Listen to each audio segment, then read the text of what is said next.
This is Daryl W. Perry, host of FPP Radio News for Tuesday, November 24th, 2015. Silver is trading at $14.21 per ounce. Gold is valued at $1,079 per ounce. And according to BitcoinAverage.com, the average price of Bitcoin is $325. And HowWar.com reports the Pentagon announced on Monday a dramatic escalation of its training operation in Ukraine, moving from its small training mission for Ukraine's National Guard to a direct training program for Ukraine's regular military forces, as well as special operations troops. Ukrainian President Petro Poroshenko has made it clear he sees the purpose of the training as to learn how to beat Russia, and the escalation of this training toward combat troops is likely to add some tension to U.S.-Russian relations, with Poroshenko openly envisioning his country as the staging ground for a global war on Russia. Russian officials are downplaying the seriousness of the program so far, however, with Foreign Minister Sergei Lavrov citing the disastrous state of the U.S.-trained armies in Iraq and Afghanistan as proof that U.S. training won't be a real game-changer. The U.S. plan now is to train 5 battalions of Ukrainian troops, along with a battalion of special forces. The training is centered in western Ukraine to avoid any risk of direct U.S. involvement in the civil war in the East, which is in a state of ceasefire at any rate.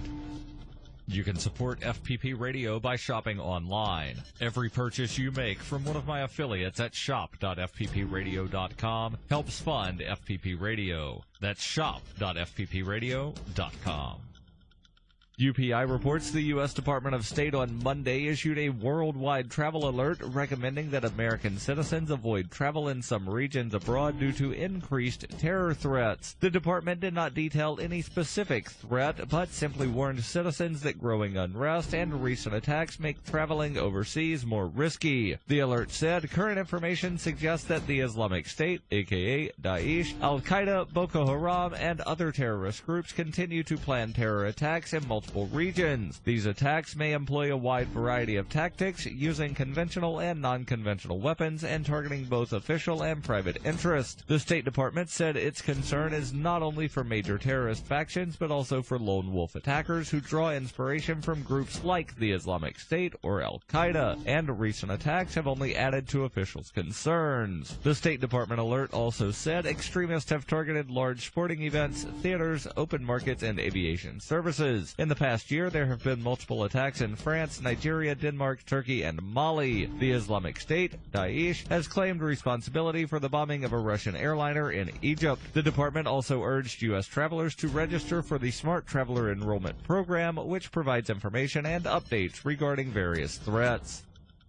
For nearly 40 years, Roberts & Roberts Brokerage has been a trusted source for buying and selling precious metals like gold and silver. They also take Bitcoin for precious metal purchases and have permanently removed the minimum purchase amount for all orders paid in the digital currency. Call Roberts & Roberts today for knowledgeable advice on buying and selling precious metals and a forward-thinking approach to new technologies. 800-874-9760 or visit online at rrbi.co. Reuters reports the San Francisco City Attorney's Office on Monday sued a company it said worked with security guards in retail stores to extort shoplifting suspects into paying hundreds of dollars for a supposed educational program to avoid jail time. The civil lawsuit filed against Utah-based Corrective Education Company, or CEC, said the company offers a pretrial diversion